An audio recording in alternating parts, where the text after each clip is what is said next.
Support for Veterans Corner Radio is made possible by M&M Printing and the Observer News of Ruskin, Florida.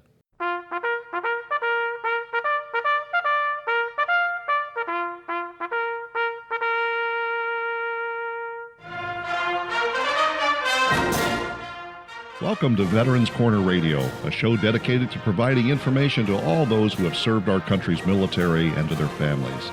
Now, here is your host, combat veteran and educator, retired United States Air Force Lieutenant Colonel Joe Mulberger.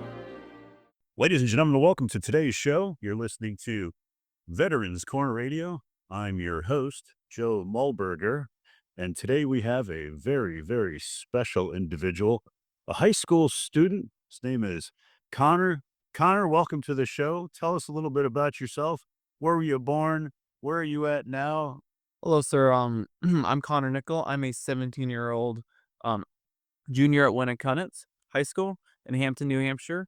I'm also an Eagle Scouts, and I work part-time at a local grocery store called Shaw's. I started Wheel Member when I was 12 because I was watching Saving Private Ryan, and when it was particularly when the storming of Normandy in the movie, and I noticed a lot of those soldiers really didn't look that much older than me. So I talked to my mother.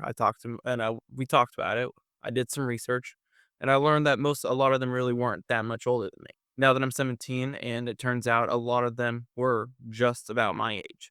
I'm part of a student council in Winnicott and Best Buddies. I also love to go fishing. So, And you wrestle too, I heard, right? yes, sir. This is my second year wrestling, and I do love it. What class are you at? What weight class? I wrestle 175. I started at 285 last year, which is funny. What? You're a big guy. How tall are you? I'm 6'2". All right, now let's talk about what you have, what you're doing. What is the name of this organization that you're the lead of, and what does it do? Wheel Remember is the name. Wheel Member is a 501c3 nonprofit that is completely voluntarily based and has no overhead. And the whole purpose of it is to make sure none of those fallen service members' names are forgotten. We create dog tags with the name, rank, service of each individual person. They're all different people with a card stock that goes with it, with the name, rank, date that they died, and service that they were in for every single service member of the conflict that we've chosen. I've created over 120,000 of them. I've done I started with the Korean War. I learned the Vietnam. I've done the Beirut bombing, and I'm currently working on World War II. And they're completely free too. They are 100% free, and they are it's all based on donations. But it is I do not sell them at all. They are 100% free. We will remember. And how can people go on the internet and find out more about We Will Remember? You have a website, right? Yes, sir. I have a Spell website. it out for us. Excuse me, sir? Spell it out for us. What's that website? WeWillRemember.us. I can spell it out. Yeah, spell it out, and that way anybody that's not a natural English speaker can go, oh, I got that. WeWillRemember.us. Outstanding. I also have a Facebook page where people share their stories about, like, some people have found family members and stuff like that, which people can read. So what's your Facebook page? I have a Facebook page where there are stories that people post. A lot of them have been they've either found family members that they've just gotten randomly, people that are from their same hometown.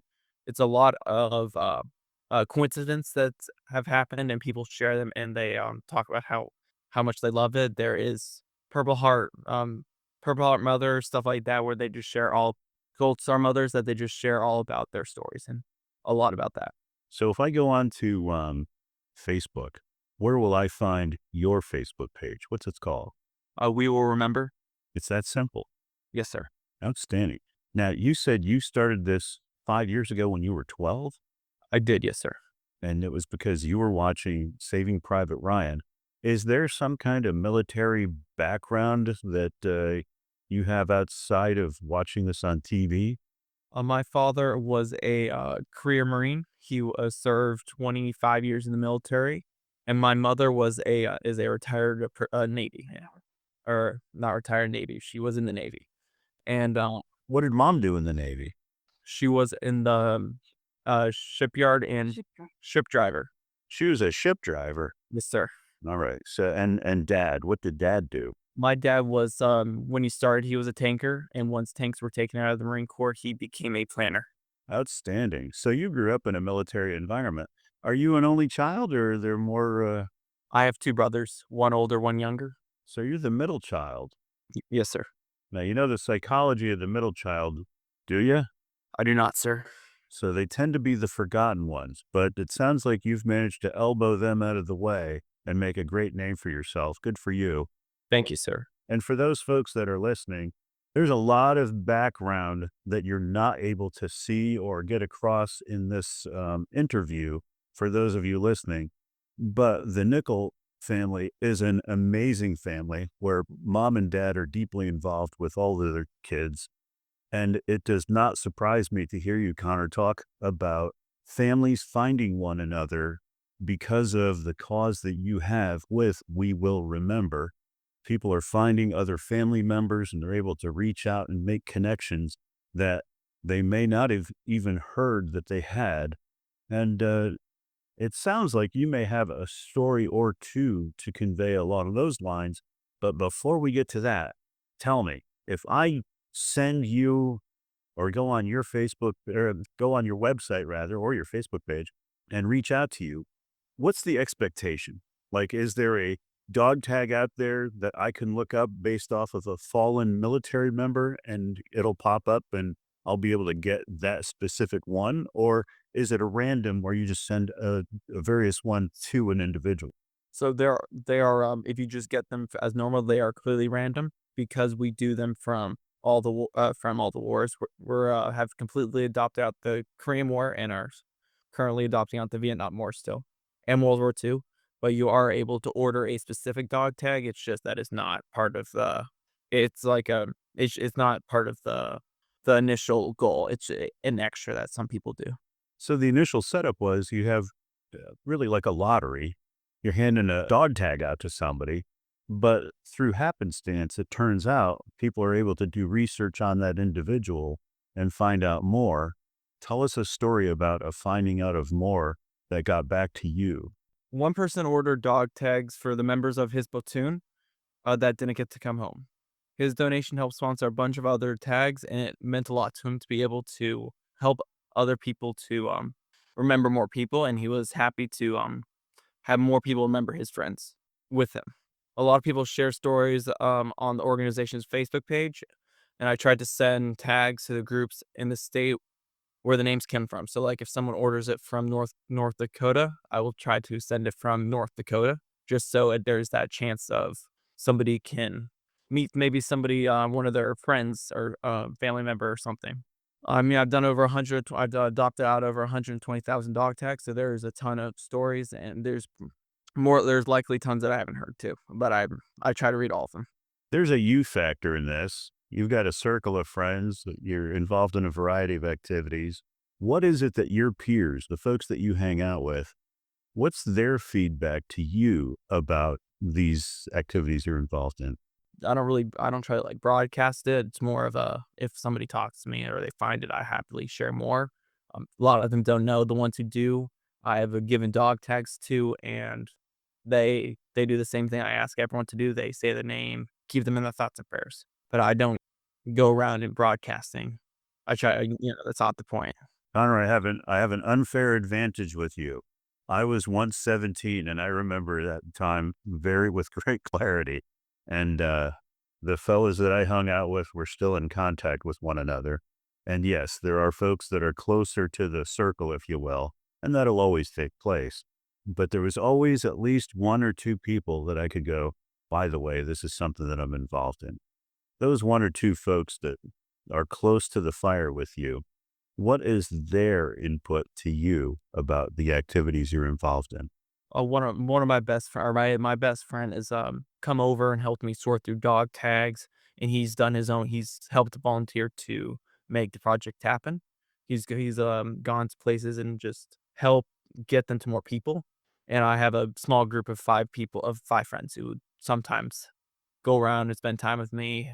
And when we spend any time, we'll work on the project and sort through stuff like that. Keep track of those 5 friends. I say that because I have given presentations and I'm about to prepare to give one on Monday. And that circle of 5 friends are still embedded in every one of those presentations that I give. And now I name them by name and they know about it and all that sort of stuff. And we've all gone on to have our respective lives. So it's all in front of you, what's about to take place, but you're setting yourself up with a wonderful foundation. Has there been a moment when somebody has reached out to you and just complained your ear off and said, why this? And sort of challenged you on the whole thing? There was when I first started, I was going to a brisket place. When I first started, I that's where I went to adopt them out. It was called Mission Barbecue. I had multiple people say that it was wrong and that it wasn't right what I was doing, and they complained, then walked away. But it wasn't the people of Mission Barbecue, it's people that were around there, right? No, no, no. Just the people at Mission Barbecue let me set up outside their store and even gave me some free brisket. That's fantastic. I'm glad that you were able to overcome that barrier. It seems that in any endeavor, when you're going to try to do something that's good, there's always going to be a naysayer. Good for you you probably gave them a sounding board, but moved on, which is ideal. So what's next for you, Connor, in this endeavor? My plan is to do World War II. The only problem with that is that it has to be formatted, which is what I am currently doing because it's not digitalized, the National Archives of World War II. So currently I am trying to digitalize and be able to print out those dog tags so I can in turn go do all of World War II. And then once that happens, my plan is to have every single person in the US who wants a dog tag to have a dog tag. So if it happens, I need that I've finished all the wars, I will restart at the Korean War and do it again. It's remarkable. When we're done with this, there's a couple of directions that I'd be able to provide guidance to you for. One is Reads Across America Radio. Another is to continue doing business with Mission Barbecue.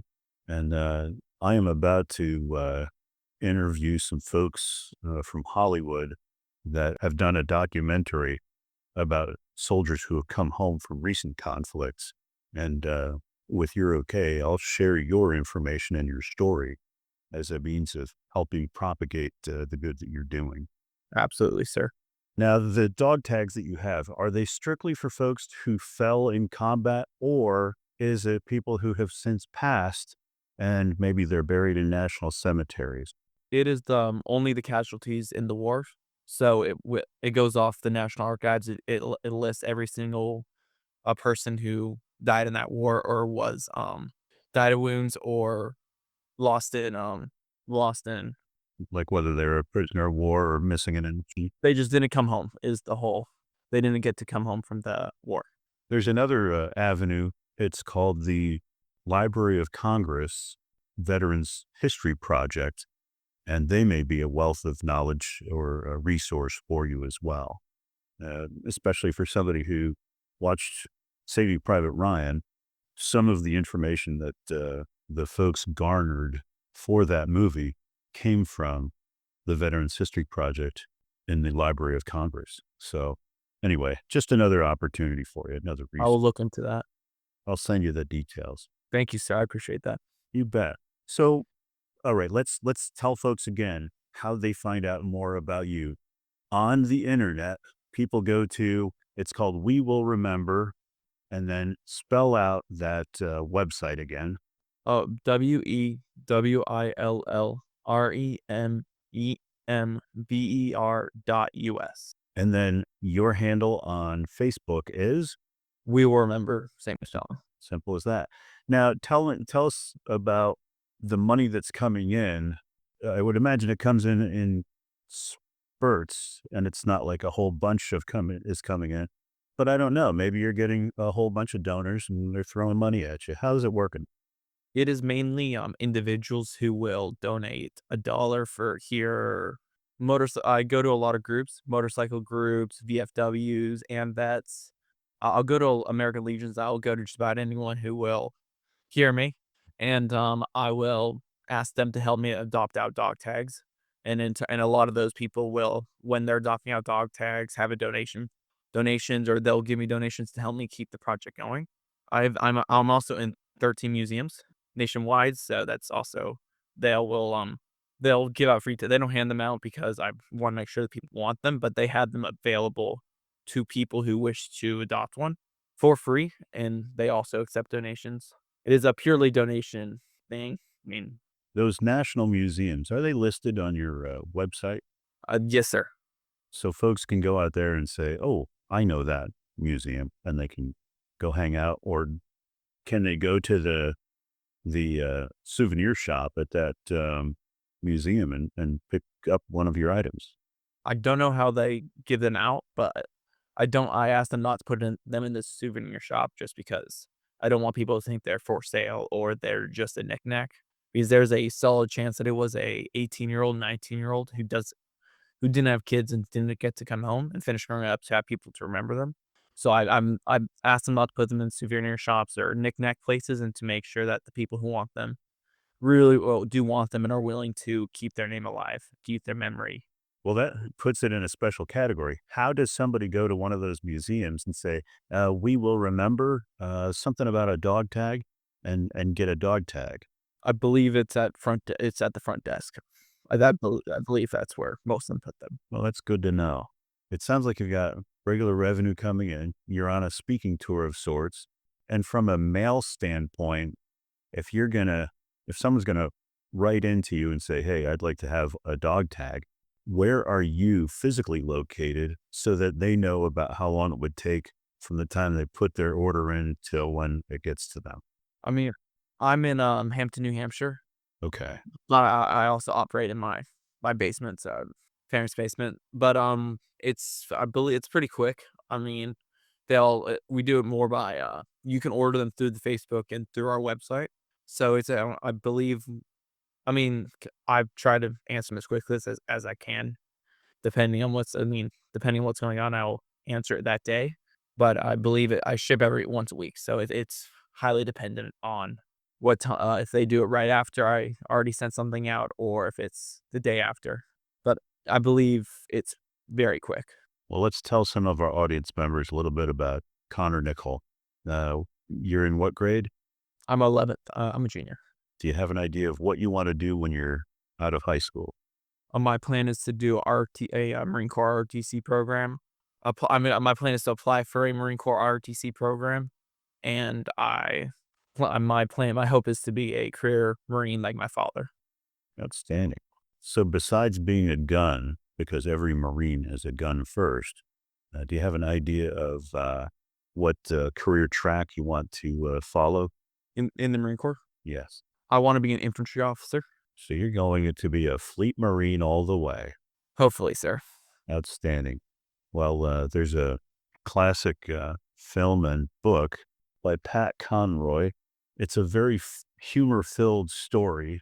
If you get the chance to look up Pat Conroy in any of his books, he served as a Marine and so did his father. It provides a great deal of insight, and you're exactly the right age to be the son in that story to step away with those. The Great Santee is the name of the book and the name of the movie. So if you haven't seen it, it's well worth the read of the book as well as the viewing of the movie. I absolutely will. Pat Conroy was a Citadel graduate. Do you have an idea of where you want to go to school? I'm looking at Florida around right now. It's somewhere warm, hot, no winters. Very nice. So I'm out of Tampa, Florida, and we have University of South Florida here, and they have a big Navy ROTC contingent that includes the Marines as well. So if you end up here, we'll get you over to the VFW to chit chat a little bit about what your endeavors have been up to date. Is there any possibility that what you're doing now, you're going to stop or turn over to somebody, or do you just feel that this is going to be something you keep going for ever and ever? I mean, when I go into college, I'm definitely going to need to focus on college, but I hope that after I get out, I can keep working on it. My parents are also going to. They've already said that while I'm in college, they will happily keep it going so it does not flutter out into nothing. And hopefully, when I graduate, I can go back and work on it some more. Good to have a solid mom and dad. If you were to tell yourself, project forward 40 years, now project backwards, what in 40 years would you like to reach back and tell yourself today? So, what would I tell? What would Like pretend 40 years has already clicked past and you need to tell you something. What would it be? What's your own guidance to you? I'll be down, I guess. That's outstanding. Today we've been talking with Connor Nicol, 17 years of age, in 11th grade, and the son of military service parents who has a wonderful future in front of him. He is the founder of We Will Remember. It's a method where folks can sign on to either his website or find him on Facebook at exactly that, We Will Remember, and obtain a dog tag of a fallen member from a conflict of ours, and pay homage and pay reverent respect to that person forever and ever and ever. Oftentimes we go to a funeral and we talk about that person's memory will last as long as somebody can keep that person in mind. And somebody like Connor Nicol here has just come up with something that will continue a person's memory well beyond any of our conscious memories of that person. Connor, we wish you all the very best of success in your continued endeavors with We Will Remember and beyond. And we thank you for your time today. Thanks, sir. All right, that concludes this edition of Veteran Corner Radio. I'm your host, Joe Mulberger, signing off today with Connor Nicol, founder of We Will Remember. You've been listening to Veterans Corner Radio with your host, retired United States Air Force Lieutenant Colonel Joe Mulberger. The views expressed on this program are those of Joe and his guests and are opinions based on the best available information. In matters of law or governmental regulation, it will always be best to check with the appropriate agency. Thanks for listening, and we hope you'll join us for the next program on Veterans Corner Radio.